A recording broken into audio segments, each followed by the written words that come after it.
Bonjour à tous. Bonjour à tous. Merci d'être là. Bonjour.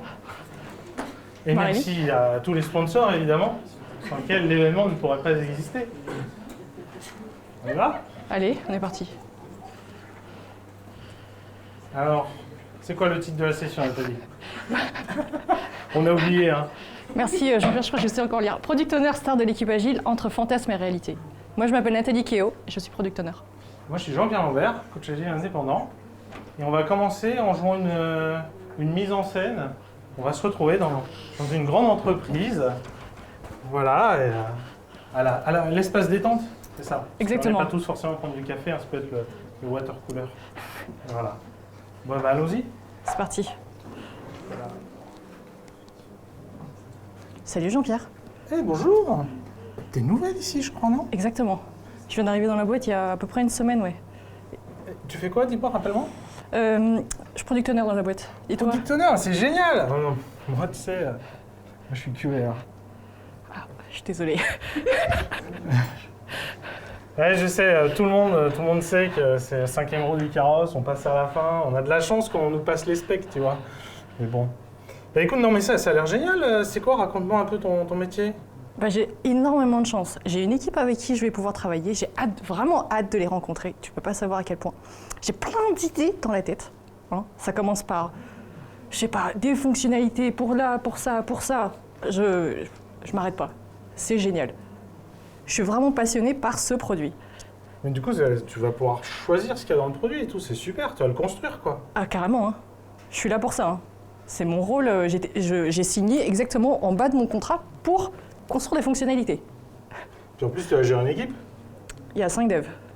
Ça va être bien ça, dis donc. Ouais. Franchement, j'ai trop envie d'être PO aussi, hein. Je sais pas si ça m'arrivera un jour. C'est pas gagné, hein. En général, QA, on reste dans le fond de l'entreprise toute sa vie. Bon bah écoute, à bientôt. À bientôt. Alors, qu'est-ce qu'on peut dire de ça? Donc là, on a fini la mise en scène, on va débriefer un peu. Je suis posée là. C'est vraiment dangereux. Dis-moi Nathalie. Alors, dans un contexte assez cliché et traditionnel, que vous avez pu voir, hein, la personne, elle se dit, je vais pouvoir mettre les mains dans le produit. Je vais pouvoir créer le produit à mon image. Est-ce qu'il n'y a pas un petit problème? Pourquoi, en fait, la personne a envie de créer des produits, on se dit? Parce que, en gros, quand on crée un produit ou quand on lance un produit, la première chose qu'on va voir, c'est le design, c'est comment ça marche, toute la fonctionnalité, comment, en fait, on a envie d'avoir des idées, de faire contribuer, finalement, à cet engrenage. Donc, du coup, on a envie de mettre cette main, en fait, dans la pâte dans le produit et de dire, bah, allez, c'est parti, je vais pouvoir construire un produit à mon image. Quelque part, c'est une forme de pouvoir. C'est ça. Je pense qu'il y a une forme de pouvoir, surtout pour la culture française, ou peut-être pour d'autres cultures, mais surtout pour la française. C'est en gros, si on commence à gérer un produit, on va commencer par gérer un produit, un projet. Petit à petit, on va finir par gérer une équipe. Et quand on va arriver au dîner de famille, Jean-Pierre, et qu'on va dire « je suis product owner », et c'est la classe. C'est la classe, non? Parce que tu as quand même, voilà, t'as celui quelque part qui a réussi, voilà, il est passé de l'autre côté de la barrière. La tech, c'est sale, hein, soyons clairs. Hein. Voilà, donc lui, il a réussi sa vie, voilà. Puis à côté, effectivement, il y a l'autre fils, voilà, ou l'autre. L'autre, qui le fait dev, des trucs. l'exécutant. Voilà, Celui c'est qui pas est... le technicien. Exactement. Voilà, c'est pas très glorieux, hein, mais bon. C'est quand même la classe de réussir à rentrer dans une grande entreprise et d'être product owner, hein, plutôt QA. Bon, est-ce que ça, c'est pas un peu n'importe quoi, tout ça? Qu'est-ce que vous en dites, vous tous? Que le QA, effectivement, non, je rigole. Pardon. Est-ce que là, vraiment, le product owner, il est vraiment là pour se faire plaisir en se disant « Allez, je vais faire des fonctionnalités, ouais, chouette !» Donc du coup, ça va être pourquoi on est là, nous? Alors déjà, on se présente. Donc, Oui. On rappelle qui on est. Que c'est quand même l'occasion aussi de rappeler que quand même, j'anime Scrum Life. Je crois que tu en dis beaucoup de bien. Exactement. Et d'ailleurs, je devrais même remercier Jean-Pierre de m'avoir invité à un Scrum Life qui m'a fait permettre de venir jusqu'ici, jusqu'au Pays Basque, pour présenter en fait le métier de Product Owner. Donc évidemment, si vous ne connaissez pas, il faut y aller. Hein. Et puis, si vous connaissez, il faut vous abonner. Vous êtes déjà abonné, il faut activer les notifications, et ainsi de suite, ainsi de suite. Il y a toujours un niveau d'engagement supplémentaire. Et surtout, donc, pourquoi on est là? C'est quoi en fait la mission qu'on se donne? En gros, le métier de product owner, c'est vraiment un métier un peu à la mode.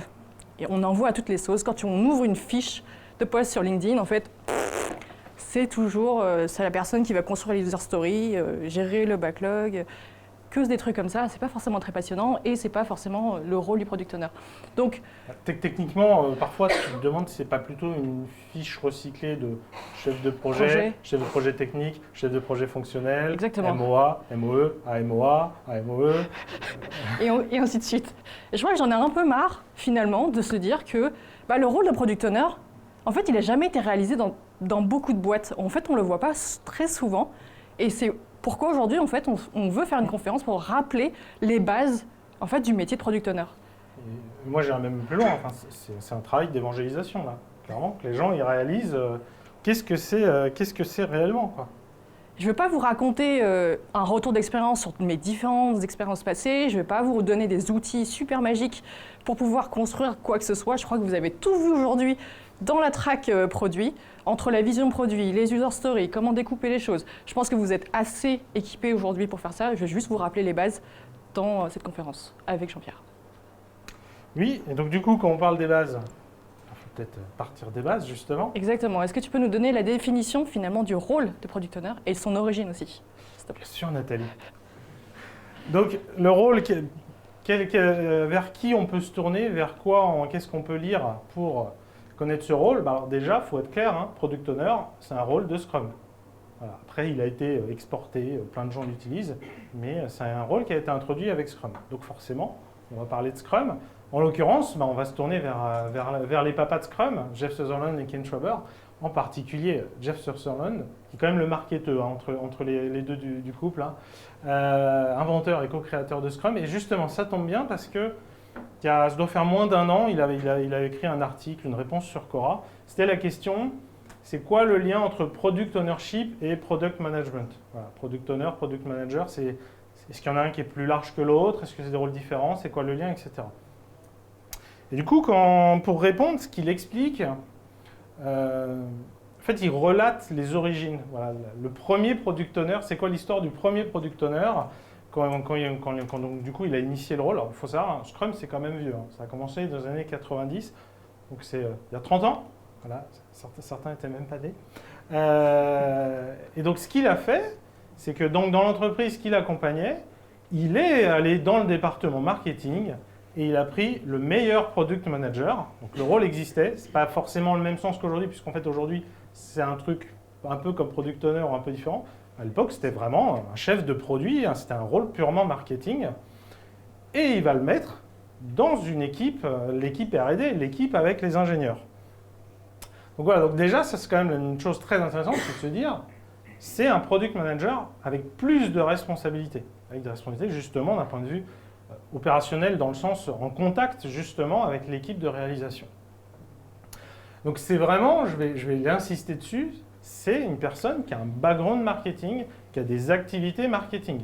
Normalement, dans l'exemple qu'il donne, normalement, on s'attend à ce que 50% de son temps, typiquement, ça soit encore des activités marketing, entre guillemets, traditionnelles. Faire des études de marché, des tests utilisateurs, enfin ça, c'est des sujets marketing en soi. Et vraiment, le but, c'était rapprocher un peu les deux bouts de la boîte, hein, le marketing, là où devient un peu toutes les idées macro de vers où on va en termes de produits, toutes les analyses de marché, comment ça fait, et puis de l'autre bout, l'ingénierie, où là, on crée effectivement quelque chose. On crée un produit, quelque chose qui du coup peut rapporter de l'argent. Et ces deux bouts, ces deux chaînes qui généralement ne se parlent pas trop parce qu'il y a justement toute la boîte entre les deux, on les met ensemble dans la même équipe. Voilà, donc je vais le redire encore une fois, Product Owner, c'est un rôle marketing.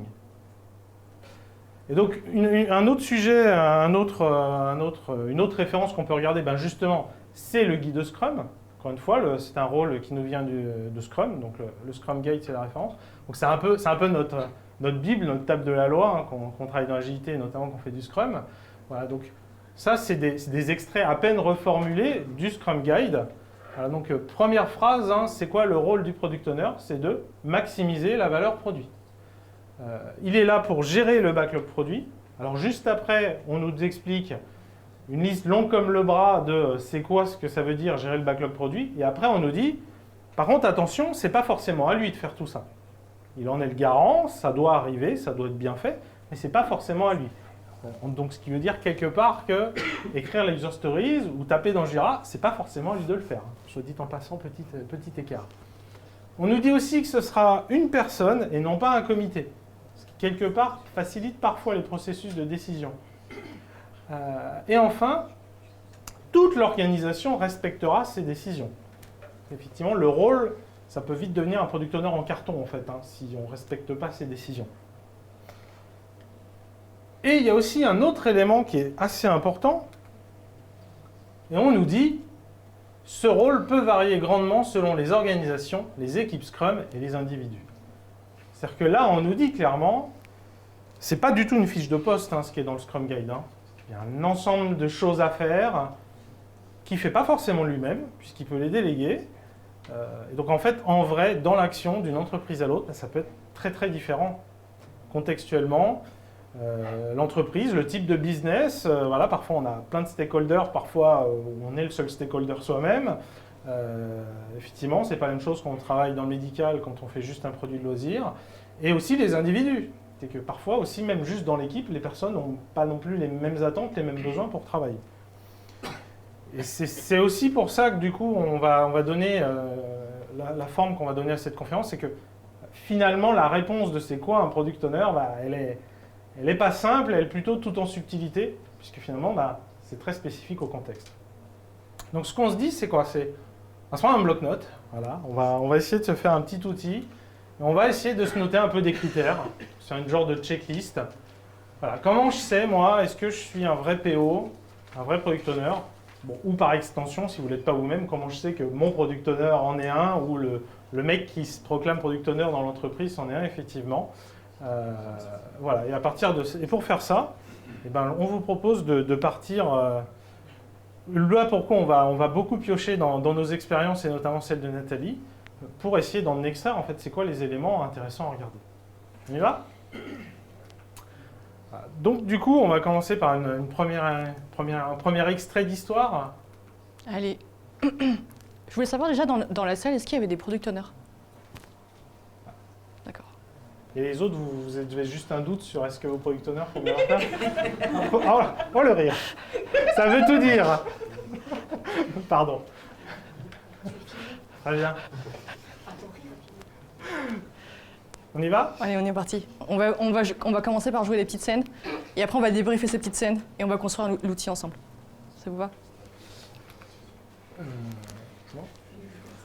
Bon, écoute, Nathalie, je te dis de faire comme ça et pas autrement, donc arrête de discuter, ok? Franchement, moi je te relais juste la parole du CEO. Je sais pas pourquoi il a dit ça, mais faut le faire, ok? Ok, c'est bon, t'énerve pas. T'énerve pas. Est-ce que vous l'avez déjà vécu? Oui, forcément. Ouais. Ah, celle-là, c'est une PO. Bon, qu'est-ce qu'on dit, Nathalie? Moi, ma première question qu'on se pose, c'est pour qui on construit le produit? Ouais, donc en fait, la question, finalement, c'est il est où l'utilisateur? Exactement. Donc ça, je pense que c'est un élément intéressant, on va peut-être se le noter, effectivement. On va commencer par inclure l'utilisateur. Qu'est-ce que ça veut dire? En tant que product owner, on est un peu le porte-parole des utilisateurs. Parce que derrière, Ça veut dire quoi? Qu'est-ce que ça veut dire? On va déjà collecter ces retours utilisateurs quand le produit il existe.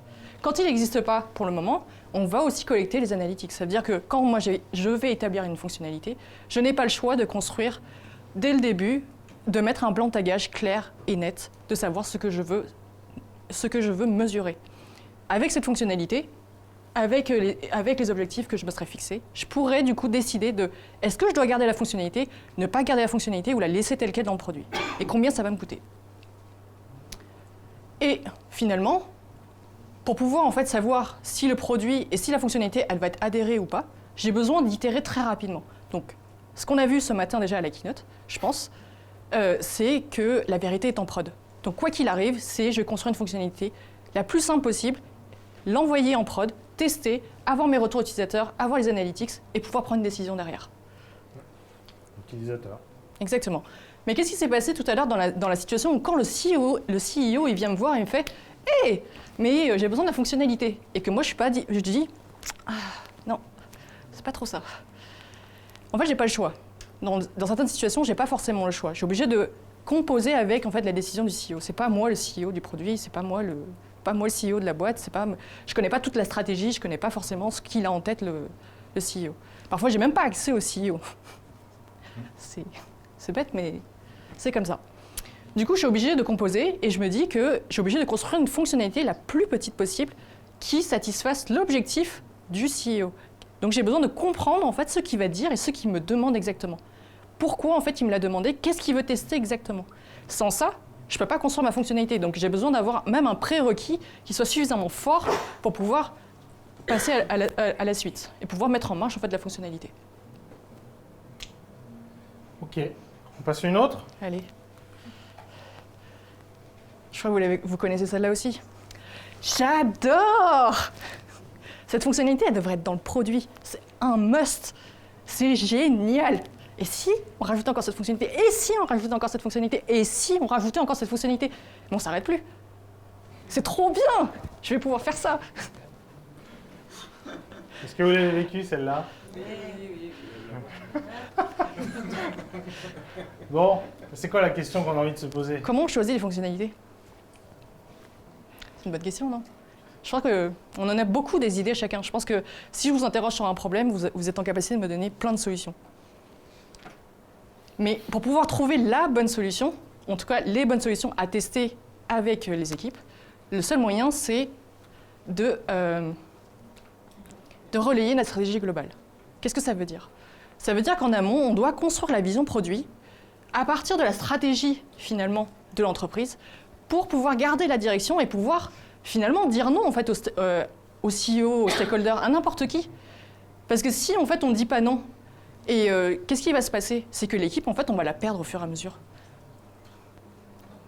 Parce que cette équipe-là, elle va se dire « Oui, mais j'ai fait une fonctionnalité A pour satisfaire l'objectif A. » Mais et B ne satisfait pas l'objectif A. Et donc finalement, en fait, on part dans différentes directions et j'ai perdu tout le monde.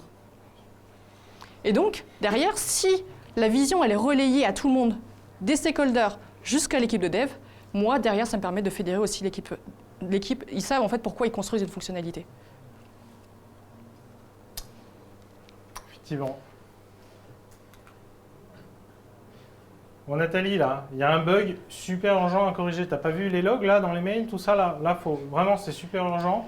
Les KPI descendent, hop, quoi. Hein. En plus, honnêtement, t'as de la place dans ton backlog, ça prend 2 heures. Allez, quoi, ça, c'est super important. Je te dirais, Jean-Pierre, s'il te plaît, tu peux le coder. T'as qu'à le coder. Hein. Ouais, c'est bien connu que ça revient sur la keynote aussi. Ah oui, exactement. Le chef de projet, le manager, il sait mieux que le développeur le temps que ça prend. Bon, alors donc ça, est-ce que des gens l'ont vécu? C'est quoi la question cette fois? C'est qui prend la décision? Qui prend la décision finalement? Je pense qu'il y a différentes situations, mais pour lesquelles j'ai pu vivre, en tout cas, c'est je fais prendre la décision aussi aux stakeholders. Donc en fait, ça passe par une phase d'éducation en premier. Cette phase d'éducation, en gros, on va pouvoir en fait être ensemble, relayer cette vision produit. On va pouvoir relayer la vision produit, on va pouvoir aligner quand il y a des problèmes, on va pouvoir se dire quels sont les changements aussi qui vont avoir lieu et les urgences qu'il va y avoir aussi à traiter. Donc finalement, ce que tu nous parles, c'est comment on fait les décisions, et donc finalement comment on décentralise les décisions. Toutes les décisions ne sont pas prises par moi. J'ai un amas de données qui arrive chez moi, je dois traiter cette donnée-là, et cette donnée-là, je dois la redistribuer en fait aussi aux stakeholders pour les responsabiliser. Parce que c'est très important en fait de savoir et se dire que mes stakeholders ils vont pas venir me dire « Ah mais moi je savais pas qu'il y avait ça, pourquoi en fait vous avez pris le temps de corriger ce bug-là et vous avez pas continué la fonctionnalité ?» Parce que ma capacité totale de l'équipe a été engagée pour corriger ce bug. Donc ça me permet d'aligner tout le monde. En fait quand il y a un souci, tout le monde est au moins aligné sur ce sujet-là. Pour vous, qui sont les stakeholders sur un projet? Ça peut être le service marketing, ça peut être le service financier, ça peut être le service légal, ça peut être… Les développeurs en font, l'équipe de développement en fait partie. Exactement. Tout à fait. Mais en général, ils ne sont pas relous. Pas de la même manière. C'est pas pareil. Et en plus, derrière, finalement, qu'est-ce qu'on va pouvoir faire? C'est directement traiter aussi en prod. C'est-à-dire qu'on va tester une fonctionnalité, ça n'a pas marché, on va vouloir en fait réitérer jusqu'à que ça marche. Et en fait, donner du coup des preuves aussi jusqu'aux stakeholders pour dire que ça marche. Et ça me permet toujours de garder focus finalement l'équipe, parce qu'au moins, ils ont la décision, ils savent pourquoi on a pris la décision, et ils ne sont pas dérangés toutes les 5 minutes pour tout et n'importe quoi. Oui, et je sais pas si j'ai envie de réinsister sur l'aspect de l'empirisme. Hein. C'est que pourquoi en fait ce modèle de Scrum, d'agilité, d'équipe produit et de product owner, il a un quelconque sens? C'est justement parce que ce sont des gens qui sont dans le cambouis, qui ont les mains dans le cambouis, qui vont pouvoir travailler, réfléchir et prendre des décisions. Ce qui leur permettra de prendre des meilleures décisions et de les prendre plus rapidement et prendre plus de décisions. Et d'ailleurs, ce qui est intéressant, c'est que ça fait un peu écho aux deux autres. Là, en l'occurrence, quand on parle de relier la stratégie globale, oui, tu as parlé un peu de la vision. Effectivement, c'est un outil pour créer le focus de l'équipe, pour savoir où on va, pour gérer les stakeholders. C'est ce qui permet de dire non. Voilà, on est complètement dans la responsabilisation des stakeholders. Et puis, inclure l'utilisateur, on a ça aussi. Hein. On avait parlé d'itération rapide, qu'on en revient. Hein. Vraiment, j'ai envie d'insister là-dessus. Et c'était là aussi ce qu'on nous a dit en keynote, hein, c'est si de toute façon vous êtes le meilleur product owner du monde, mais que globalement l'équipe ne livre que tous les 6 mois, ou, ça c'est l'aspect technique, ou le département marketing ne valide une release que tous les 6 mois, voilà, c'est au niveau business, il y a très peu de chances que vous ajoutiez une quelconque valeur au business en fait par rapport à un modèle à l'ancienne où c'est tout en haut qu'on prend la décision pour dans 6 mois, avec des gens qui sont rodés à l'exercice, il y a un super chef de projet qui fait de la gestion de risque aux petits oignons, etc. Voilà, donc en fait, le fait d'itérer vite, si on n'a pas ça, effectivement, c'est très compliqué d'apporter de la valeur en tant que product owner et plus globalement en tant qu'équipe produit par rapport à, il y a une liste de tâches dans un Gantt et puis on les dépile, quoi. Continue ? Allez. Ça n'a vraiment aucun sens. Hein. Je veux vraiment pas mettre mon nom, je veux pas signer en bas et me dire que c'est moi qui ai livré ce produit-là. L'expérience, elle est trop nulle. Elle est... non, j'ai vraiment honte de ce produit-là. C'est pas possible. Vous êtes un peu dur, patron. Bon, les gens ont vécu ça? C'est quoi la question, là? Mais pourquoi on construit un produit? Je pense qu'on a répondu à cette question déjà. La keynote. Ah, je vous montre? Allez. Bon. Pour moi, si je fais un pari, on est là pour faire du business. Hein. Voilà, quand on est dans une entreprise qui veut faire de l'argent, c'est faire de l'argent. Parfois, c'est pas la mission, mais voilà, il y a la mission, il y a la raison d'être de l'organisation où on est, et c'est là pour ça. Hein. Non? Je pense que une entreprise, quoi qu'il arrive, si elle a été créée, c'est pour qu'elle soit rentable. Okay. À part les ONG... Et encore, on leur demande un équilibre financier quand même. Hein. Exactement. Mais tout le monde est là et construit en tout cas un produit et construit en tout cas une image de marque, quoi que ce soit, pour justement être rentable. Mais est-ce que business signifie toujours argent, Jean-Pierre? Je crois que tu m'avais parlé d'Amazon. Amazon a un traitement particulier en fait, de l'application. Si vous la voyez, je ne sais pas comment vous la trouvez au niveau UI. Personnellement, je la trouve pas terrible. En fait, la force de Amazon, c'est pas la UI. C'est son offre produit. Elle est à très bas prix, il y a un support qui est excellent, et ça livre rapidement. Que demander de plus? L'utilisateur, il y a un pléthore de choix, il est là, il commande, le parcours a été optimisé, en un clic on peut acheter. C'est pas pour rien que finalement, en termes de business, c'est l'une des premières entreprises à faire le meilleur chiffre d'affaires. Et pourtant, cette entreprise, je crois, elle n'inclut pas toujours l'utilisateur. On n'a pas forcément tous ces 3 points-là qui sont toujours relayés, en tout cas de manière aussi obvious. Il y a une question. Pardon, une question. J'ai été TPM à Amazon. L'utilisateur est tout le temps dans le... Oui. Après, en fait, ce que je veux dire, c'est que l'offre Amazon, ou quand on parle de l'offre produit même, en fait, comme l'offre elle est peu chère, finalement, en fait, c'est ce que cherche un utilisateur. Donc en fait, oui. C'est vrai que le fait d'inclure l'utilisateur, il est vraiment au centre de l'information. Le plus important, je dirais même, avant même de faire du business, c'est d'inclure l'utilisateur. C'est pas notre parti pris. Et on va donner d'autres exemples. Notamment quand on va parler de publicité, par exemple. Il n'y a pas beaucoup d'utilisateurs qui veulent de la publicité, voire aucun. Pourtant, on en met et voilà. Et ça, et d'ailleurs, moi, quand j'étais à France Télévisions sur l'équipe Player, quelque part, nos KPI de réussite, nos objectifs premiers, finalement, c'était pas de lire des vidéos. Le premier objectif, c'était on doit remonter les trackings. Parce qu'une vidéo où on ne sait pas qu'elle a été lue, c'est comme si elle n'était pas lue. Donc déjà, avant tout, il faut que les trackings y marchent, sinon il n'y a pas d'audience, donc en fait, on s'en fiche. Et deuxième chose, la pub, elle doit marcher. Si on ne peut pas mettre de pub, ça. Et après, effectivement, en troisième, il y a quand même, il faut que la vidéo elle marche, il faut qu'il y ait quand même un service derrière. Et donc, mais quelque part, c'était presque ça la priorité. Si on devait faire un sanity check de l'application, 1, est-ce qu'on a bien le tracking qui remonte? 2, est-ce que la pub se joue? Et 3, est-ce qu'effectivement, il y a la vidéo qui est là et qui marche? Et voilà, et on peut citer d'autres exemples.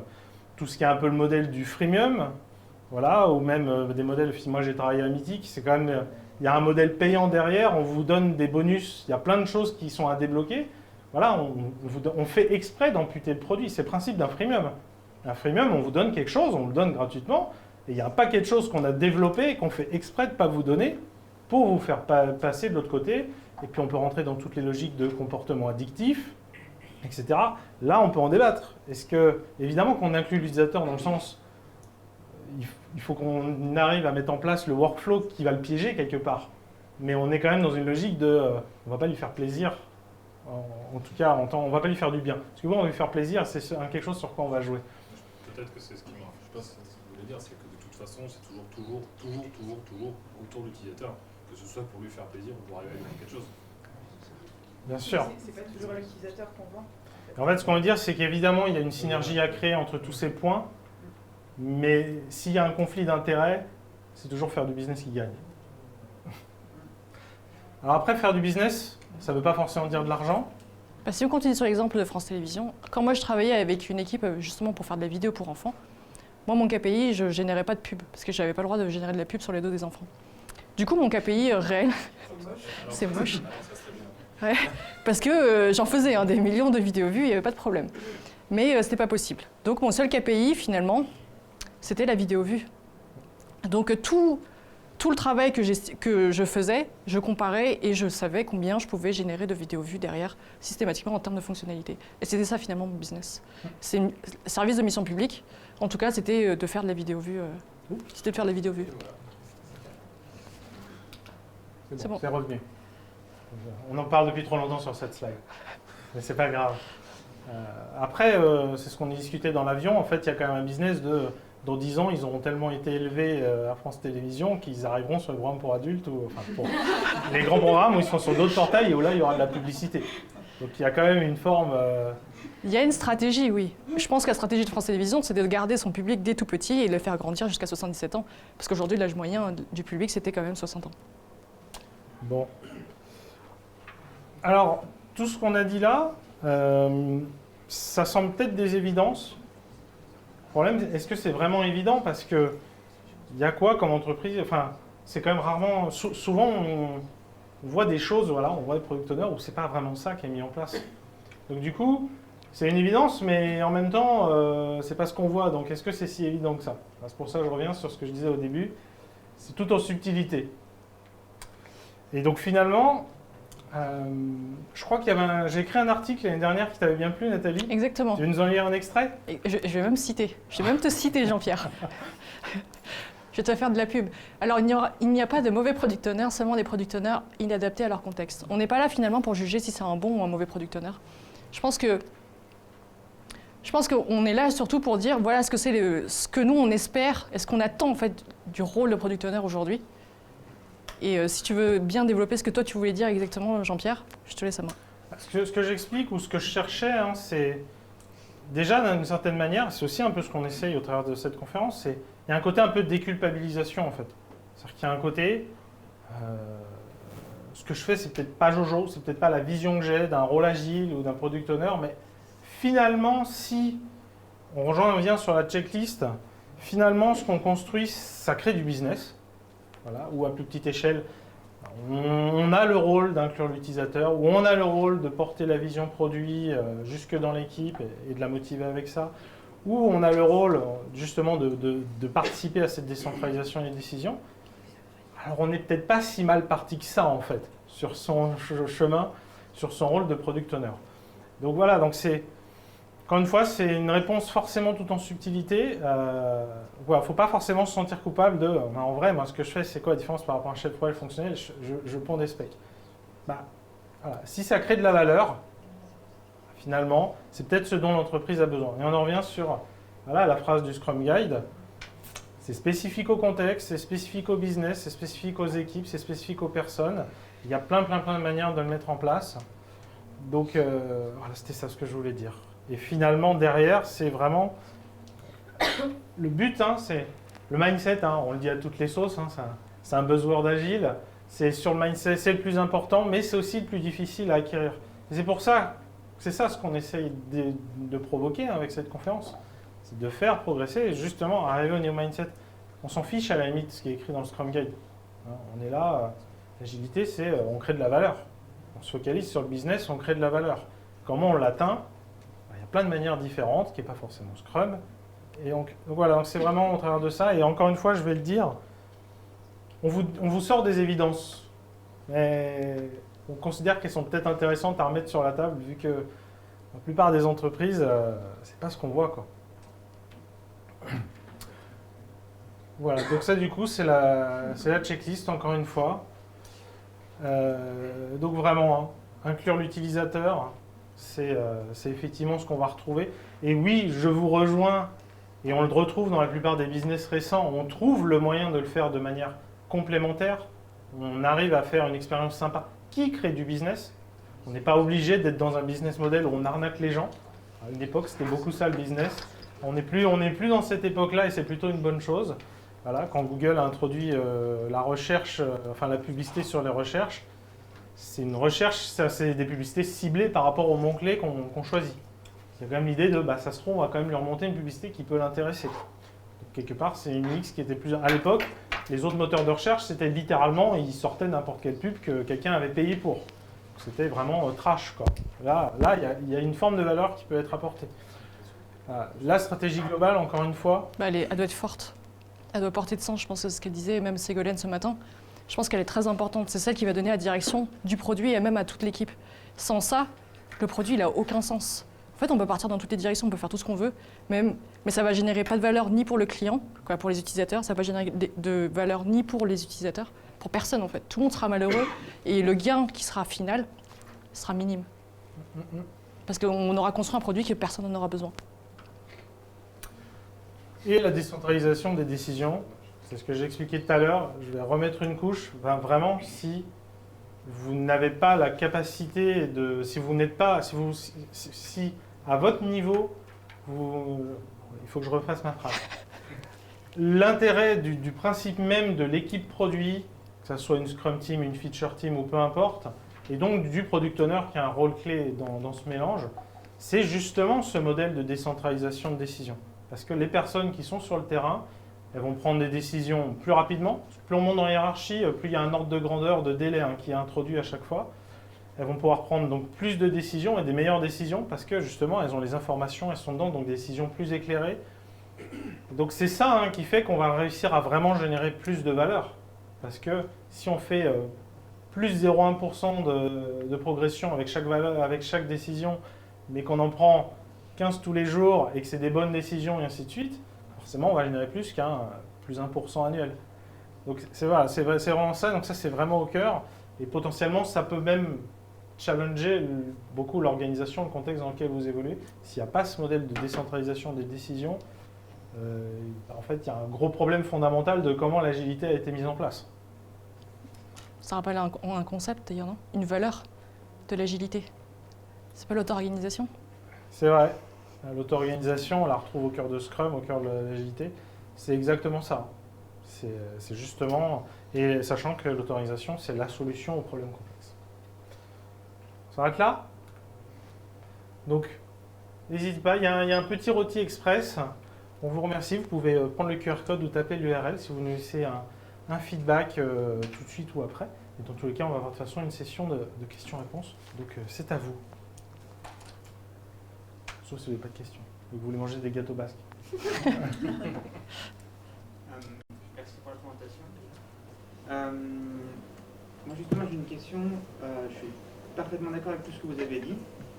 Comment on fait quand, et je vais revenir sur la stratégie globale justement, quand la stratégie globale d'une entreprise ne permet pas justement d'inclure l'utilisateur, que le PO n'a pas vraiment sa place pour naviguer un petit peu entre les lignes, dire oui ou non à certaines features, mais plutôt les imposer sans vraiment justement inclure l'utilisateur, ou comment justement, je ne sais pas si vous avez plus d'expérience dans ce genre de situation, le PO peut justement aider à identifier et résoudre ce genre de problème.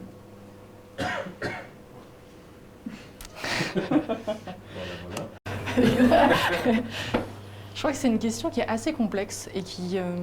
j'ai jamais pas réellement vécu en fait, le fait d'imposer et de ne pas être écouté forcément tout le temps. Je donne en général les arguments aussi pour pouvoir dire pourquoi en fait ça ne peut pas marcher. Et quand il n'y a pas de vision, finalement, où est-ce qu'on va? Je chercherai pourquoi, à savoir pourquoi on n'a pas de vision déjà. Pourquoi il n'y a pas de vision? Pourquoi on veut faire une fonctionnalité qui ne concourt pas en fait à cette vision-là? Quel est l'intérêt? J'en ai vraiment besoin de savoir en fait. C'est la première question que je vais poser et je vais essayer d'aller chercher les informations pour pouvoir collecter tout ça. Même pour construire la fonctionnalité en fait, parce que ça paraît simple de dire je veux une fonctionnalité comme ça. Mais derrière, en fait, ça peut impliquer beaucoup de changements. Ça peut impliquer des changements au niveau légal, ça peut impliquer des changements au niveau financier. Ça peut impacter beaucoup d'équipes. Donc une fonctionnalité comme ça, c'est pas aussi simple. Donc j'ai besoin d'avoir beaucoup plus d'informations avant de dire ok, non, oui, comment, pourquoi. J'ai besoin de répondre à toutes ces questions-là en amont. Et je rajouterai une couche du coup. Hein, ça pose quand même des questions, encore une fois, sur l'organisation. Est-ce que vraiment elle a fait une transfo agile, une vraie? Le product owner, c'est un rôle marketing. Je le dis encore une fois. C'est-à-dire qu'en fait, le marketing dans la boîte, il doit être dans l'équipe Scrum en fait. Ça ne veut pas dire qu'il n'y a pas une équipe marketing. Après, voilà, qu'est-ce qu'on fait? Est-ce qu'on éclate ce département et on le dispatche dans les équipes? Ou est-ce qu'en fait, ça devient une sorte d'équipe support? Ils sont là, ils ont des outils, ils ont des bons conseils, ils regardent les chiffres, ils sortent des super rapports et c'est super utile. Et finalement, c'est un outil pour le product owner qui est super content. Voilà, il y a des gens qui peuvent l'aider, parfois le coacher selon s'il ne connaît pas. Et surtout, voilà, lui fournir ses infos, etc., organiser des tests utilisateurs. Donc c'est très utile. Mais ils deviennent une équipe support.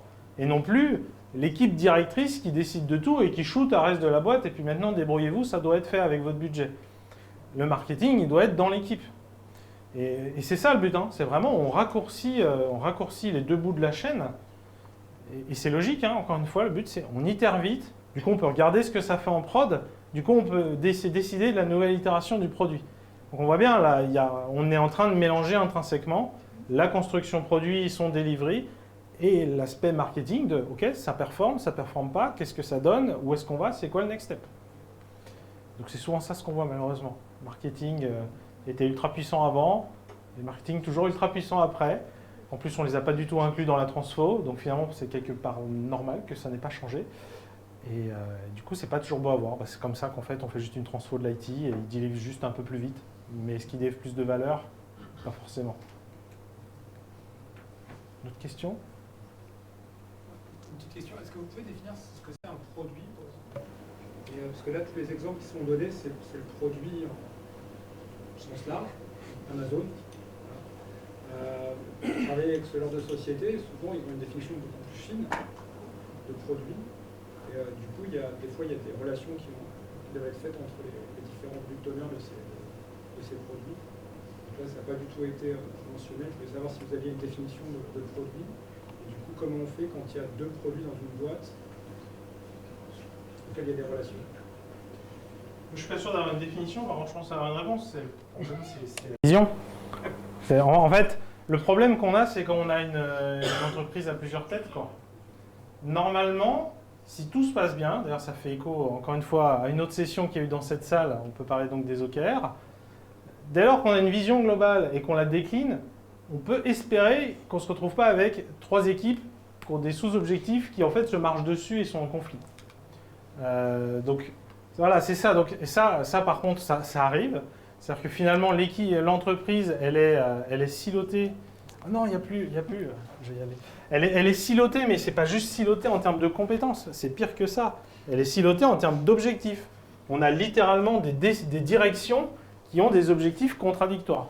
Là, pour le coup, c'est aussi des choses qu'on a pu vivre. Il y a la direction marketing qui est là, qui te dit il faut de la pub, hein. Et puis il faut tant de chiffres. Hein. Il n'y a pas de souci pour fixer les objectifs qu'on doit faire de revenus avec la pub. Et donc du coup, la stratégie, on va mettre 2 pubs, 3 pubs, au milieu, à la fin, au début, et on décide de tout. Et à côté de ça, il y avait d'autres directions. Elles, les seuls objectifs qu'elles avaient, c'était faire des vidéos vues.